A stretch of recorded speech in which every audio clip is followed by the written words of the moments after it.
The movie's events take place between the middle and end of the 1980s.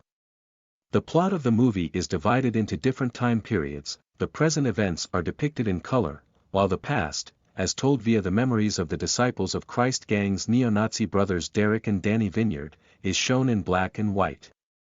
The spectator is introduced to historical events at the beginning of the movie. Derek Vineyard murders two of the three black guys who tried to break into his car, before the action shifts to the present. The school principal is informed by a history teacher, of Jewish heritage, who is outraged by Danny's most recent essay on the principles of National Socialism, which is based on Adolf Hitler's Mein Kampf. In order to try and make sense of the events that shaped the lives of the younger generation, the black principal, Bob Sweeney, gives Danny the assignment to write an essay about his older brother for the American History X course he created. He further says that Danny will be expelled from school if he doesn't turn in the essay by the following day. Danny is given Sweeney's word that the essay won't be accessed by anyone else.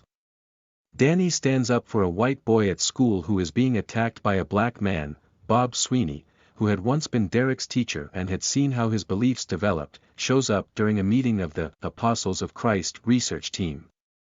After a black guy killed Derek's father, a firefighter, while putting out a fire in a black area, investigators go back and watch an old interview with Derek that had been shown on a local television station. This, according to investigators, was Derek's primary impetus for turning Nazi. Danny visits the African American basketball court on his way home from school because he recalls how the skinheads, led by his brother, had defeated them in a casual match. He then dashes home to visit Derek, who was just that morning freed from prison. Danny encounters his sibling. Seth Ryan, an old friend, pays Derek a visit in the interim. Derek and Seth attend a Nazi party after speaking with family members, and Danny starts to write an essay praising his brother's behavior and viewpoint. His memories include the brutal killing of black people, the Nazi destruction of a store owned by a Korean businessman, the beating and humiliation of his employees, who included Koreans, Mexicans, and African Americans, the insult of the teacher who was Jewish and had been invited to dinner by his mother. Danny's home visits from friends cause him to stop writing. He attends a Nazi party with them where his brother is already there. Derek tells his lover during the party that he has abandoned his Nazi beliefs and wants to relocate to a different city with her. But he is rejected. The Nazi group's chief ideologist and mentor, Cameron Alexander, is then approached as he enters his office. Alexander gathered a sizable skinhead army while Derek was doing his term.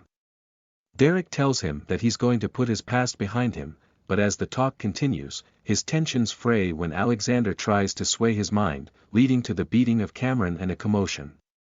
Seth Ryan, Derek's ex-boyfriend, points a gun at him, but Vineyard grabs it and threatens the aggressive skinheads as he and his younger brother leave the party. Derek relates Danny the tale of his time in prison, where his worldview was brutally tested, after finding a deserted location. He recalls how he was once subjected to abuse in prison by respectable inmates with whom he had previously enjoyed good relations because he disobeyed their beliefs and the guidelines they had established. One of his new Nazi friends was buying drugs from a Mexican and reselling them to white people, but none of his own condemned him.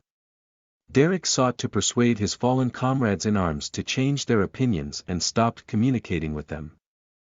For which he paid the price. The only person he had ever considered a friend was a black laundromat employee. Principal Sweeney, who spoke at the retrial in favor of Derek and assisted him in getting an early release, visited him frequently while he was also imprisoned and provided him with mental assistance. Danny is persuaded by his brother that both blacks and whites contain both good and terrible individuals. After his brothers have returned home, Danny continues to write an essay in which he describes another incident that affected Derek's beliefs. A dinner-time conversation with his father during which the elder family member persuaded the others that there was prejudice against white people in America and that black people had more rights. The following morning, the brothers eat breakfast at a cafe before Danny and Derek left to find jobs and attend school, respectively. The black man who confronted Danny at the beginning of the movie shoots him with a gun in the school toilet. Hearing gunshots outside the school while saying goodbye to Danny, Derek dashes inside, bursts into the women's room, and hugs his dead brother. Abraham Lincoln's final words from his inaugural address in 1861 are quoted in Danny's essay, which is where the movie concludes. "We are friends rather than foes.